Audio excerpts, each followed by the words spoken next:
C'est donc Charles Aznavour qui est tout en haut de l'affiche de la baraque à livres. Nous sommes très honorés de vous recevoir dans notre émission. Merci. À propos de votre livre à voix basse, comment faut-il le prendre? Est-ce que c'est une autobiographie ou bien ce sont des réflexions sur votre vie? Ce sont des réflexions sur ma vie qui permettraient peut-être à la jeune génération qui veut faire le même métier que moi, à savoir où mettre les pieds. Voilà. Alors vous abordez plusieurs aspects de votre vie. Évidemment, le chanteur, auteur, compositeur, on va y revenir après. Vous nous montrez aussi que vous êtes diplomate. Oui, enfin ça, c'est une toute autre histoire. Je ne suis pas véritablement un diplomate, mais étant donné que l'Arménie, qui est un petit pays inconnu, qui l'est un peu moins grâce à moi, avait besoin d'une voix. Elle m'a trouvé pour la voix, mais maintenant elle a besoin d'une image. Alors en étant ambassadeur de l'Arménie, je me promène dans le monde entier et on dit « Monsieur Aznavour, ambassadeur de l'Arménie », et les gens se disent « L'Arménie, c'était quoi exactement ?» Et ils l'apprennent, et ça aide le pays. Alors, vous racontez aussi dans votre livre une très intéressante et vive discussion avec le Premier ministre soviétique. Oui, bah oui, mais ça c'est au lendemain du tremblement de terre. J'ai appris qu'ils avaient emprisonné à Moscou les 12 membres du comité Karabakh.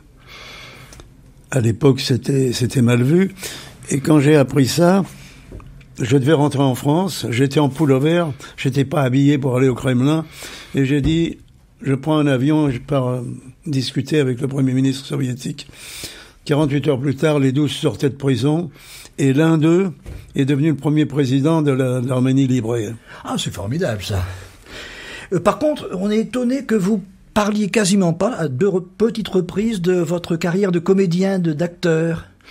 C'est une carrière que j'ai faite par intérim, c'est-à-dire que je jouais la comédie quand j'avais pas autre chose à faire. Comme j'ai besoin de mouvement, que je savais pas prendre des vacances, c'était mes vacances. Ah d'accord, d'accord. Alors, on va peut-être reprendre votre carrière au tout début. Vous expliquez que vous êtes autodidacte. Total. Mais vous aviez jeune des lectures absolument épatantes, puisque vous lisiez Guitry, Hugo, Molière, La Fontaine, il n'y a rien de mieux. Oui, mais je suis né dans une famille d'acteurs, quand même, d'acteurs et de chanteurs.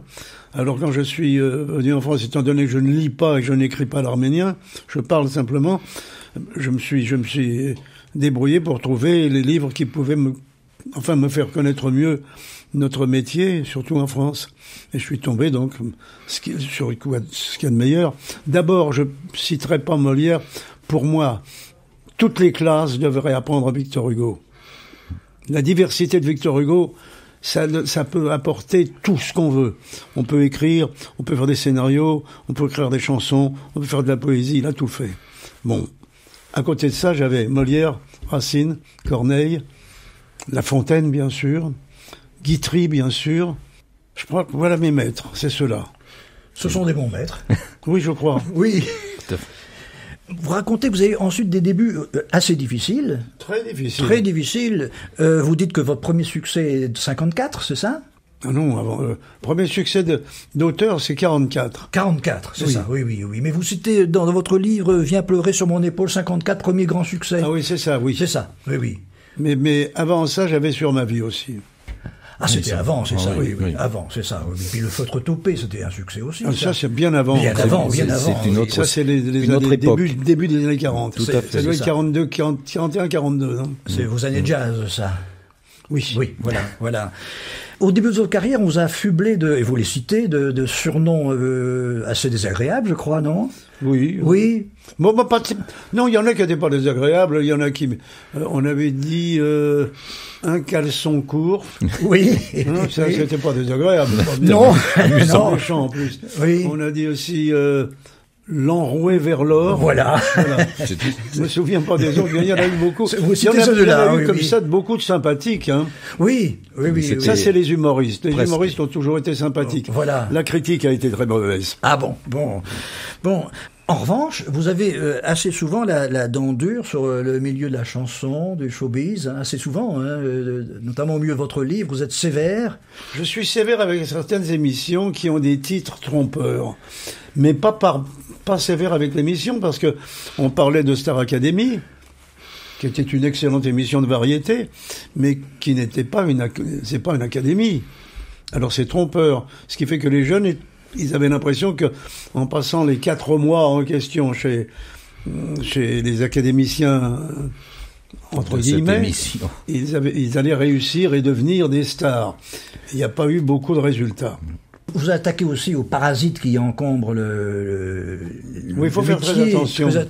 Oui, alors j'ai assez envie de lire 4 lignes de votre livre, là, où vous parlez des parasites avec une dent sévère. N'oubliez pas que des parasites, vous êtes le gagne-pain, préparez-vous à la curer et au pillage systématique, c'est qu'ils sont tenaces, les joyeux coléoptères, jamais décidés à lâcher la bidoche. Voilà. On dirait un peu du Céline, là, hein. J'adore Céline. Oh, vous adorez Céline, ça tombe bien. Voilà. Bon, vous êtes dur également à l'égard de ce que vous appelez les frustrés. Oui, mais ça, les frustrés, c'est pas de leur faute, c'est que ils vous aiment trop pour vous comprendre. C'est paradoxal, mais c'est vrai. Par exemple, les frustrés de la famille. Ah oui, mais alors le cousin, il est gentil, il vient pas nous voir. Mais je suis à travers le monde, je peux pas aller tout le temps voir les cousins. Eux voulaient, plus maintenant, voulaient surtout que, bon, par exemple, le dimanche, tous les dimanches, on dîne et on dit, non, je pouvais pas, moi, les dimanches, j'avais matinée et soirée, je pouvais pas le faire. Ça, ce sont les frustrés, mais c'est pas méchant, le frustré. Le parasite, c'est très méchant. Et puis vous signalez aussi que certains sont plutôt désagréables ou pas beaux à voir parce qu'ils sont sur le déclin, ils sont frustrés aussi, ils ont une petite heure de gloire, puis ça dure pas dans le métier souvent. Oui, mais ils n'ont rien fait pour. D'aucuns se sont écroulés parce que soit ils se droguaient, soit ils buvaient trop, ils arrivaient en scène pas en forme ou en retard. Et le public se lasse, le public, il a raison de se lasser. Faut pas. Le public, quand il va voir une pièce de théâtre ou quand il va voir un spectacle, il paye de sa poche. Et c'est pas toujours facile. Alors je dis aux artistes, il paye de sa poche, vous devez payer de votre personne. À ce propos, vous rectifiez une erreur très répandue dans le public. Édith Piaf, que vous avez connue, ne s'est pas droguée, dites-vous. Non. Non, c'est ça. Je ne dis pas que ce qu'elle prenait ne la droguait pas, mais elle prenait surtout des choses pour la calmer des maux qu'elle avait. Elle était terriblement rhumatisante. Alors elle prenait, je sais pas, des supolosal, c'est le seul dont je me souvienne, parce que j'allais lui en acheter. En fait, disons que je n'ai jamais vu une aiguille. J'ai vécu 8 ans chez Piaf. Je n'ai jamais vu une seringue chez elle, alors je l'aurais vu quand même. Oui, ça paraît à peu près évident. Mais pour la légende, il paraît que c'est bien. Ah oui, c'est vrai. Ça, c'est embêtant, les légendes. Oui, et la môme a développé la légende, je crois. Je crois. Mais oui. Alors, vous vous présentez comme, pas poète, mais auteur de chansons. C'est la formule que vous employez. Mais oui, parce que j'ai trop de respect pour ce que j'appelle les vrais poètes, pour pouvoir me rentrer dans le cénacle de ces personnages que j'ai admirés toute ma vie. Alors, est-ce que vous pouvez nous raconter un peu comment vous composez une chanson, comment vous l'écrivez? Est-ce que c'est sur un coup d'inspiration brutale? Je veux dire, hier nous étions dans une émission avec Eddie Mitchell et Renaud. Tous les trois, quand on m'a demandé à moi, ils avaient parlé tous les deux, c'était très poétique, et je leur ai dit, à ce que je vois, vous êtes les deux poètes, et moi je suis comment dirais-je, le chansonnier, ou l'auteur de chansons. Oui. Non, même pas, le bureaucrate, vous voyez. Parce que moi, je m'installe à ma table de travail et j'attends que une des idées qui m'a frappé dans la semaine ou dans le mois me revienne à l'esprit et que je puisse travailler dessus. Je ne prends pas de notes.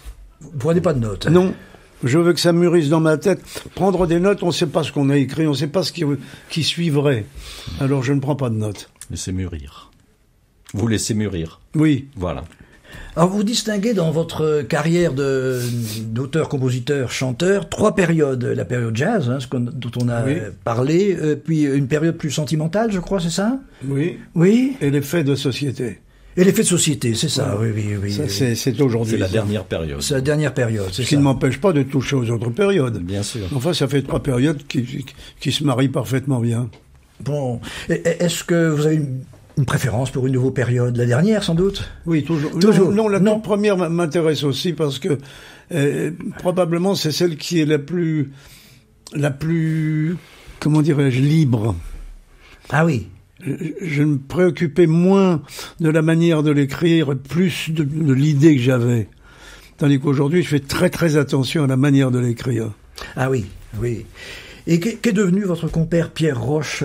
Malheureusement, il nous a quittés il y a 3 ans, mais il vivait au Québec. Il vivait au Québec, c'est ça, oui. Et oui, il avait continué une carrière de chanteur là-bas. Il faisait du piano-bar. Du piano-bar, ah, oui. Et oui. Alors, je crois que ce qui unit vos textes, vous le dites, d'ailleurs, c'est l'amour de la langue française. Vous aimez écrire en français. Ah bah oui.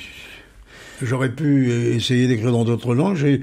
J'ai écrit en anglais 1 ou 2 choses, mais je n'y trouvais pas de plaisir particulier. On retombe toujours sur les mêmes mots en anglais. Vous remarquerez que dans les chansons américaines, on a même les mêmes phrases souvent. Des phrases qui ont été écrites la première fois par Cole Porter, par exemple, sont réécrites par la suite par d'autres. Les Américains font pas attention à ça parce que d'abord, ce qui compte aux États-Unis, c'est la musique. Ce en quoi ils n'ont pas tort, car ils font une musique formidable, très très belle et facile à retenir, très très près du cœur aussi. Tandis que nous, c'est le texte qui est près du cœur. C'est le texte qui compte d'abord, en fait, chez nous. Oui, ça c'est typiquement français. C'est français, ça. Oui. Je crois qu'il n'y a aucun pays au monde où c'est comme ça. Et la chanson contemporaine accorde encore de l'importance au texte? Oui, elle recommence, oui. Elle recommence. C'est reparti, oui. C'est reparti. Bon, faut pas désespérer. Ah ben, j'étais un peu déçu à une certaine époque, après la première année 90, entre 90 et 2000. Oui. Mais là, en ce moment, j'ai toutes les raisons d'être très optimiste. Bon, vous pouvez nous recommander quelques chanteurs actuels qui ont des beaux textes? Oui, 2 qui viennent de sortir un disque chacun. Benabar a sorti un disque. Et Biolay. Et Biolay aussi. Oui. Les 2 sont très très beaux disques. Et Biolay, c'est un peu particulier par-dessus le marché. J'aime bien quand c'est particulier. Nous poursuivrons l'entretien avec Charles Aznavour dans la deuxième partie. Retrouvez tout RCF en ligne sur rcf.fr.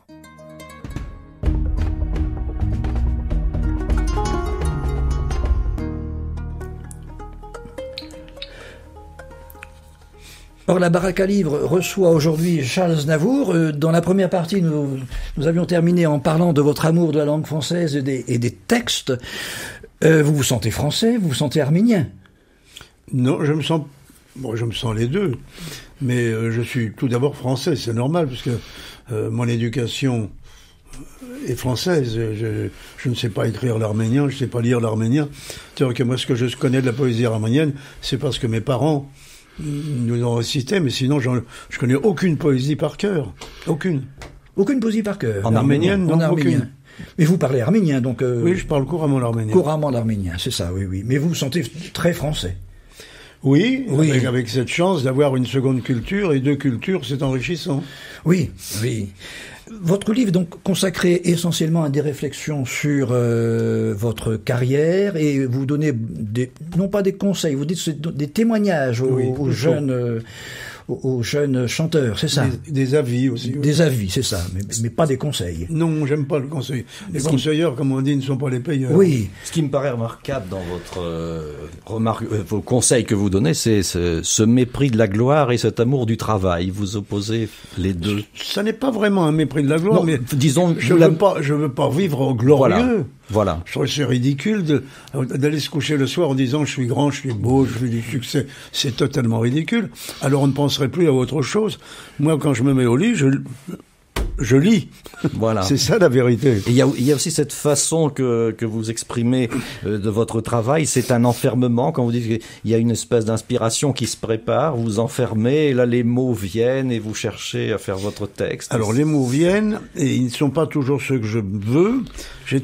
Lorsque j'écris, j'ai toujours l'impression qu'il manque des mots au dictionnaire français. Mais vous les cherchez. Je les cherche. Et je les ai toujours trouvés. Parce que j'ai quand même 3 dictionnaires importants. J'ai le Littré, j'ai le Robert et j'ai le Larousse. C'est important. Avec ça, on se débrouille très bien. Oui. Mais il faut vouloir les lire. Il faut avoir envie, il faut avoir plaisir à lire ces livres-là. Tout à fait. Donc vous êtes un amateur de dictionnaire comme la plupart des écrivains, en fin de compte. Oui. Vous aimez l'écriture, mais vous refusez d'être écrivain, vous dites je suis auteur de chansons, vous aimez quand même l'écriture. Je suis un écrivain de la chanson, dirons. Voilà. Hein, c'est beaucoup plus simple comme ça. Parce que vous dites que l'écriture vous passionne, vous avez un besoin d'écrire quasiment physique. C'est physique. Et vous écrivez d'une manière vraiment physique, c'est-à-dire vous devez avoir votre stylo, vous écrivez à la main, pas de machine, dites-vous. Oui, j'écris à la main et je recopie sur l'ordinateur quand j'ai terminé la chanson, fini. Pour savoir où je place telle ou telle sentence, est-ce que c'est en première ligne ou en deuxième ligne. Là, l'ordinateur est très utile. Parce qu'on déplace facilement. Oui. Voilà. Autrement, vous travaillez en fait en artisan, quoi. Bah, je ne suis qu'un artisan. Voilà. Ce qui est c'est la formule de Jean Dutour, qui disait aussi je n'aime que les artisans, je suis un artisan en chambre.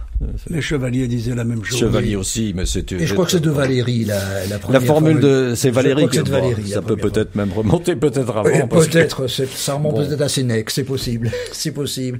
Alors, votre livre est ponctué toutes les 3-4 pages à peu près par des choses qui ressemblent un peu à des textes de chansons.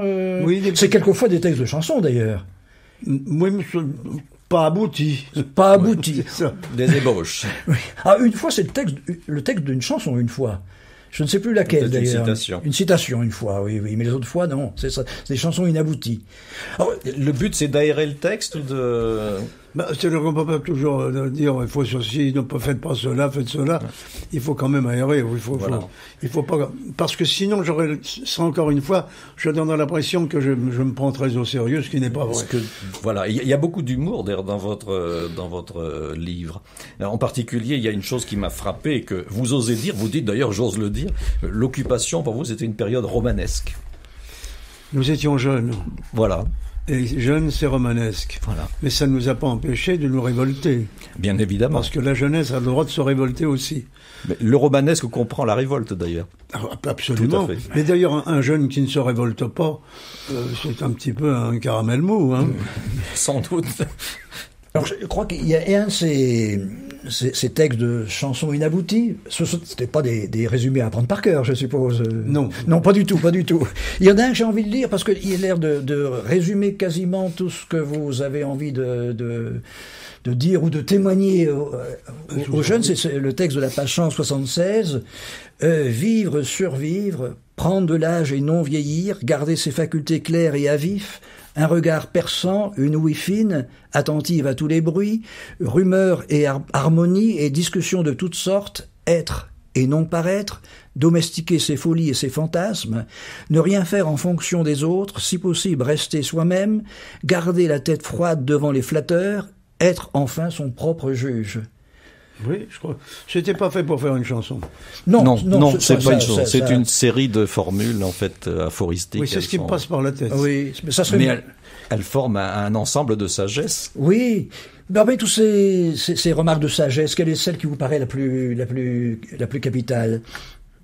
Je pense que la dernière est très importante. Oui, je crois, oui. Quand on regarde votre carrière en arrière, comme vous la regardez d'ailleurs et vous nous la présentez, on a l'impression que vous êtes bourré d'énergie depuis l'origine, en fin de compte. C'est ce qui frappe. Je suis fils d'émigrants quand même. Il faut penser que les fils d'émigrants, ils étaient obligés de gagner la vie de la famille la plupart du temps parce que les émigrants ne parlent pas les langues. Ils arrivent et ils apprennent à travers leurs enfants. Mes parents qui parlaient bien le français et ma mère, disons-le, n'avait pas d'accent, mon père en avait un solide, mais le vocabulaire était parfait. Plus je m'instruisais, plus ma sœur s'instruisait, plus nos parents s'instruisaient dans notre langue nouvelle.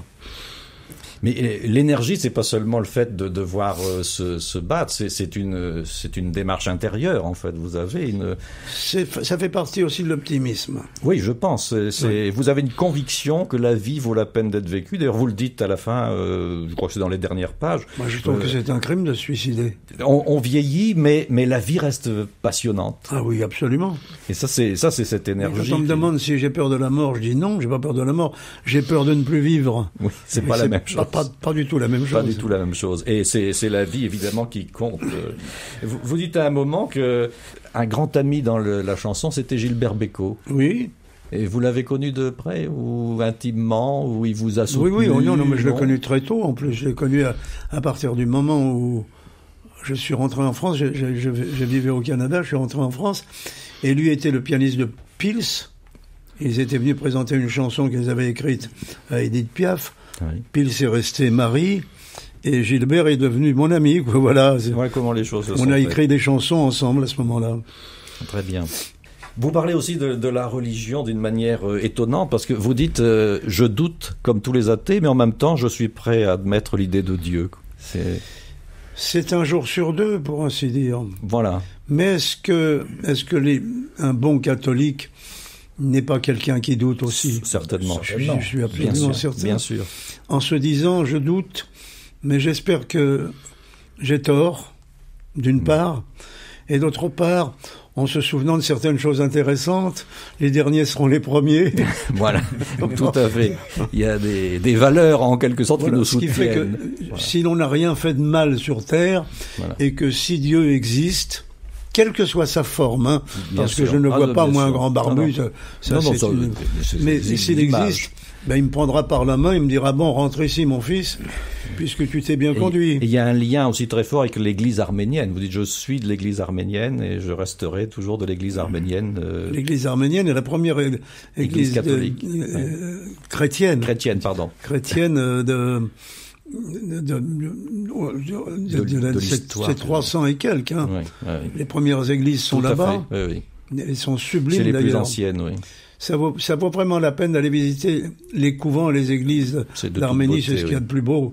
Tout à fait. C'est vraiment l'origine de la chrétienté. On est sur les pas de Saint-Paul, quoi. Quasiment. Et il était juif. Ah oui, mais... Merveilleux. Bon, tous les apôtres étaient juifs. Le cheminement de cet homme extraordinaire. Qui a été martyrisé, qui a tout connu, quand même, c'est beau. C'est extraordinaire. La foi est arrivée. En fait, si de temps en temps je doute, je ne doute pas de la foi. C'est paradoxal, mais je ne doute pas de la foi. On comprend très bien. Oui. Vous rejoignez votre premier maître, Sacha Guitry, qui disait « Je doute en Dieu ». Ah oui, c'est ça. Oui, c'est ça. Hein. C'est ça. Alors, j'aimerais lire un autre passage qui rejoint nos préoccupations religieuses actuelles. Là. Vous parlez de Dieu, vous dites « S'il n'existe pas, alors l'image que les hommes en ont inventée m'aura tout de même aidé à devenir ce que certains croyants inconditionnels eux-mêmes ne sont pas devenus, à savoir un homme moral. » Alors savez-vous que dans ce propos, vous rejoignez tout à fait Saint-Augustin qui disait strictement la même chose? Faudrait que je le lise. Oui. Je l'ai pas lu. Il faudra que je vous envoie la citation. Saint-Paul, je l'ai lu. Ah, oui. C'était Saint-Paul, l'apôtre des gentils. Non, il y a un truc, le truc de Dieu. C'est pas le nain de Dieu, mais une chose comme ça. Très beau livre. Très beau livre. Oui, il existe ce livre, mais... Mais Saint-Augustin, les confessions de Saint-Augustin, c'est tout à fait prodigieux. Eh ben, je vais le lire. Ah oui, il faut trouver ça dans n'importe quelle édition. C'est pas dans les confessions, c'est dans la Cité de Dieu. Non, peut-être bien, mais pour commencer la lecture de Saint-Augustin, tout à fait. Il vaut mieux commencer par les confessions. Tout à fait, parce que tout de suite, on a une ouverture sur la personnalité de Saint-Augustin, sur son humanité très profonde. Je lis beaucoup de choses religieuses. Oui, parce qu'il y a une logique dedans qui est, sans cette logique, l'Église n'existerait pas. Ben oui, la croyance n'existerait pas. Ben la Genèse, ça commence par la mise en ordre du chaos. Hein. Oui. Et mettre en ordre le chaos, voilà, c'est la religion. Eh bien, nous allons remercier Charles Aznavour d'avoir honoré la baraque à livres aujourd'hui. Merci à vous. J'ai appris en tout cas qu'il y a un livre que je vais acheter en sortant. Voilà.